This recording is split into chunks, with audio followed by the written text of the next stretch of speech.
प्रदोष का व्रत है आज, तो जो प्रदोष का व्रत रखते हैं वो प्रदोष की पूजा करेंगे प्रदोष काल में।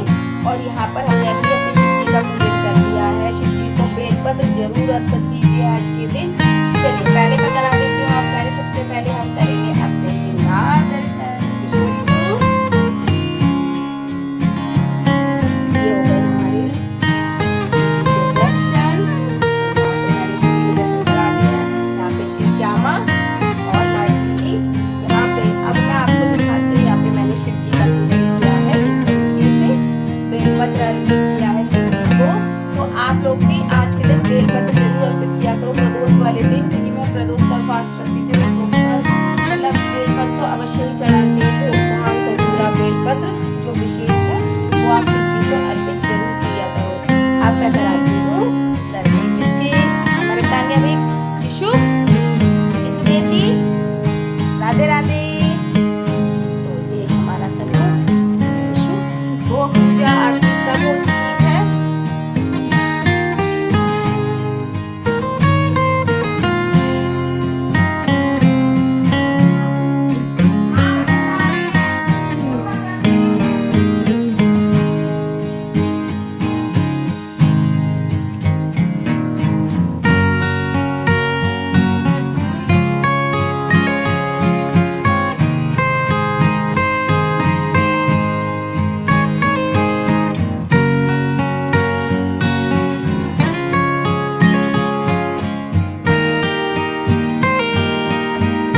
हे एवरीवन, तो आज है बुधवार और त्रयोदशी भी है और प्रदोष काल भी है। और प्रदोष काल में ही त्रयोदशी की पूजा होती है, उसे ही हम प्रदोष व्रत के नाम से भी जानते हैं। ठीक है, तो उसकी कथा, उसकी टाइमिंग मैं सब बताऊंगी आगे की वीडियो में। तो चलो स्टार्ट करते हैं वीडियो।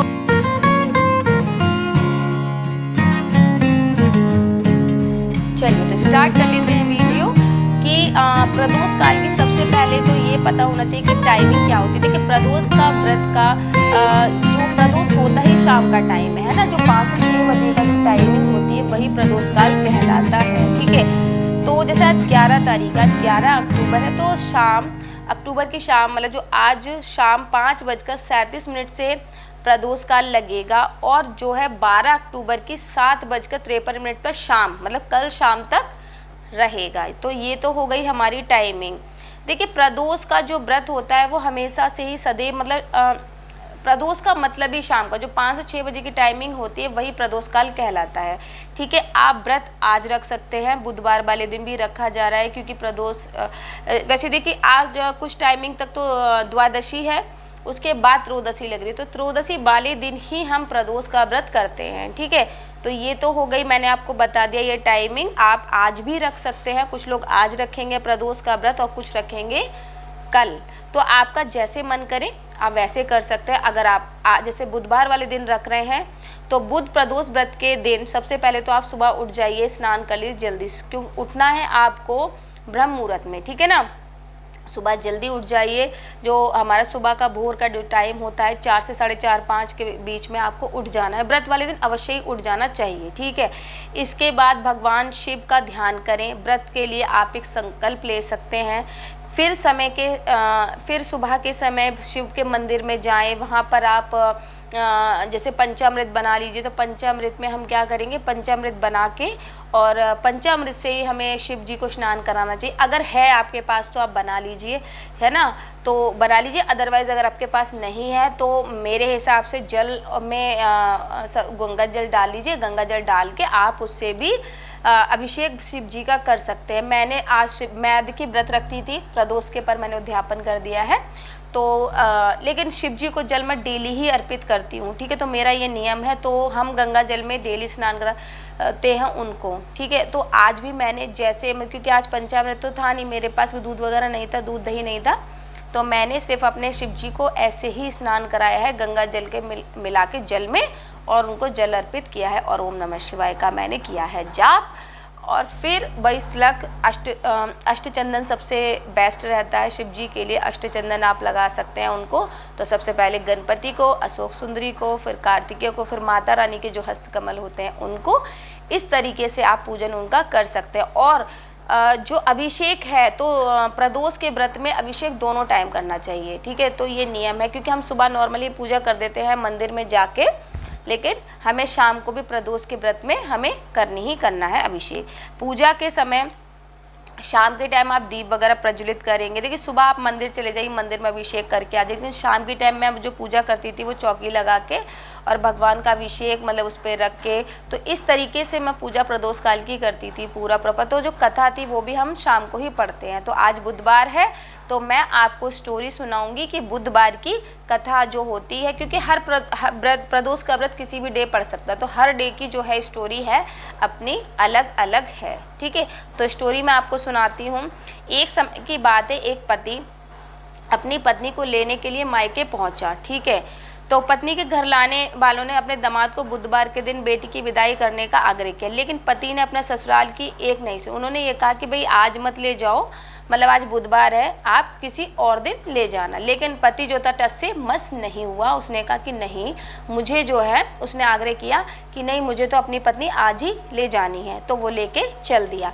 रास्ते में एक जंगल आया, इस दौरान जंगल आते दौरान उसको लगी प्यास। तो पति ने उससे कहा कि तुम यहीं पे रुक जाओ, मैं पानी पीकर आता हूँ और उसके बाद आऊँगा और तुम्हें लेके जाऊँगा। तब पति अपनी पत्नी के लिए पानी लेकर, जैसे ही मतलब अपना पानी पी के आया और उसके लिए पानी लेकर आए, तो उसने देखा कि उसकी जो पत्नी है, मतलब उसका स्वयं उसके जैसे ही स्वरूप का एक व्यक्ति था, वो उससे हंस कर बातें कर रही थी, है ना। तो ऐसा देखकर पति को क्रोध आ गया, लेकिन जब उससे आगे जाके देखा तो उसकी आंखें फटी की फटी रह गई। उसने देखा ये कि जो इस व्यक्ति से वो बातें कर रही थी वो बिल्कुल उसके सेम उसके जैसा ही था, ठीक है। तो अब पति को सामने देखकर पत्नी भी डर गई। उसे समझ ही नहीं आया कि ये मेरा पति है या ये मेरा पति है, असल में उसका पति कौन है ये उसको समझ में ही नहीं आया। तब पति ने भगवान शिव से इस दुविधा को दूर करने का अनुरोध किया। तो और उसकी पत्नी इस परेशान सकुशल होकर अपने मतलब क्या हो जाए, जब अनुरोध किया तो उसने प्रण लिया कि यदि वो उसकी पत्नी को परेशानी सकुशल निकाल देंगे तो घर पहुंचते हुए बुध त्रयोदशी का व्रत करेगा। भगवान शिव ने उनकी विनती सुन ली और हम सकल आदमी को गायब हो गया और दोनों पत्नी पति अपने घर पहुंच गए। तो बुध प्रदोष के दिन सुबह शाम भगवान शिव की विधि विधान से पूजा करें। इस दिन साफ सफाई का विशेष ध्यान रखें। इस दिन भूल के भी काले रंग के वस्त्र ना पहने। इस दिन अन्न ग्रहण ना करें। बुध प्रदोष के कुशा के आसन का प्रयोग करें, क्योंकि कुशा बुधवार जो होता है क्या कहते हैं गणपति जी का भी दिन है ना। तो आपको गणपति जी को भी आपको जैसे लड्डू का भोग लगा सकते हैं, है ना, और हमें उनको दूर्बा अर्पित करनी चाहिए। तो गणपति जी का भी प्रथम पूजनीय देवता है, तो उनको ये सारी चीज़ें अर्पित, फिर अपने उनके पिता जो शिव जी हैं आपको उनकी पूजा करनी चाहिए, है ना। और इस दिन गलती से भी झूठ नहीं बोलना चाहिए, है ना। तो ये सारी चीज़ें, तो ये तो एक स्टोरी थी जो मैंने आप लोगों को सुना दी कि मतलब ऐसे तो बुधवार में वैसे भी बेसिकली भी क्या होता है कि बुधवार में कहते हैं हम करते हैं मना कि हमें जो है मायके से मतलब जो हमारी जो पत्नी होती है उसे हमें विदा करके नहीं लाना चाहिए। ये बताया है प्रदोष की कथा का ये सार था। तो मैंने आपको स्टोरी सुना दी है और आपको जो मैंने ये स्टोरी सुनाई है तो मैं दिन में मतलब आपको सुना दे रही हूँ, पर आप ये स्टोरी जब पढ़ेंगे जब आप पूजा करेंगे इवनिंग में प्रदोष काल में। और देखो इनकी पूजा 5 से 6 के बीच में ही होती है। आपको अभिषेक भी दोनों टाइम करना है प्रदोष में, तो वो करना है। और देखिए भगवान तो शिव भगवान जो है ना, शिव भगवान तो मतलब किसी चीज़ के भूखे नहीं है, वो भाव के ही भूखे हैं। आप उन्हें जल भी अर्पित कर देंगे तो वो भी ले लेंगे। तो बस आप यही करिए। मैंने आपको कथा सुना दी है, अब मैं तो हे एवरीवन, चलिए मैंने स्टोरी तो सुना दी आपको, है ना। तो अब शाम को आपको क्या करना है, ठीक है। शाम से पहले मैं वीडियो अपलोड कर दूंगी जो कि आप शाम में देख सको कि आपको क्या क्या करना है। मेरी बातें बहुत ध्यान से सुना करो, ठीक है। तो शाम को आपको क्या करना है, आप मंदिर जाना चाहें तो जा सकते हैं, ठीक है, मना ही नहीं है। मंदिर में भी आप पूजा करके आ सकते हैं, लेकिन आपको अपने घर के मंदिर में भगवान जी का रुद्राभिषेक, मतलब जैसे हम रुद्राभिषेक में सामान यूज़ करते हैं ना, तो जैसे हमारे पास जल हो गया, दूध हो गया, दही, ऐसा ही मतलब आप बना लीजिए। उसमें गंगा जल, ये सारी 5 चीज़ें डाल के और शहद हो गया, इन सब चीज़ों को डाल के जैसे हम करते हैं उसी तरीके से अगर आपके घर में शिवलिंग है तो आप उसका अभिषेक करिए, ठीक है। तो आप इस तरीके से फिर घी का दीप प्रज्वलित करा करो भगवान के आगे।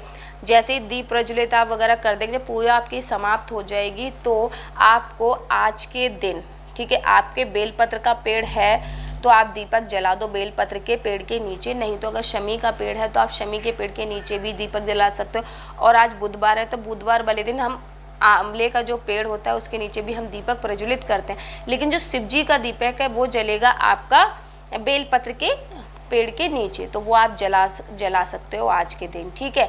अच्छा, शाम में फिर ये भी हो रहा है कि आज पितरों का भी है, तो पितरों को भी, जिनका पितरों के लिए है कि प्रदोष पड़ा है, तो आप अपने पितरों के लिए भी तो वही प्रक्रिया है, आप पीपल के नीचे ही पितरों का दीपक जो है पीपल के नीचे जलाइए, या फिर अपने घर के दहलीज पे भी आप जला सकते हो। तो इस प्रकार आप पितरों का भी पूजन कर सकते हैं आज के दिन।